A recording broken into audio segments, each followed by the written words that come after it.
Hi friends, మేమైతే ఏదైనా విలేజ్లోనే బేరాలు చేసి కొనుక్కుంటాము. ఈరోజు అయితే పప్పుల బేరాలు చేస్తున్నాం అనమాట. విలేజ్లో ఇలా కొనుక్కుంటే చాలా బెనిఫిట్ ఉంటుంది అనమాట.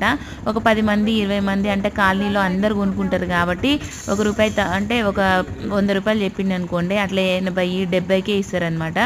ఎందుకంటే 10 మంది తీసుకుంటున్నప్పుడు అతనికి కూడా లాభం వస్తుంది కాబట్టి ఇలా ఇస్తూ ఉంటాడు అనమాట. మేమైతే ఎక్కువ శాతం ఇలానే కొనుక్కుంటాము. మీకు చూడకపోతే నేను బెడ్షీట్ కొన్న బేరాలది ఎంత కొన్నామో చెప్పాను.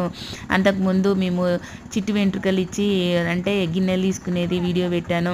అలా మేమైతే ఎప్పుడు ఇలా చేస్తూ ఉంటాం అనమాట. ఈరోజైతే నేను పప్పులు, జొన్నలు, రాగులు ఇంట్లో ఉన్నాయని మా పాప స్నాక్స్కి బఠానీలు, పుట్నాలు తీసుకున్నాను అనమాట. బఠానీలేమో కేజీ 120 చెప్పాడు, 100కి ఇచ్చిండనమాట. 90 కడిగితే ఇక 100కి అయితే ఇచ్చిండ్రనమాట. పుట్నాలేమో కేజీ 70కి చెప్పి 50కి ఇచ్చిండు. బాగున్నాయి ఫ్రెండ్స్, చాలా టేస్టీగా ఉన్నాయి.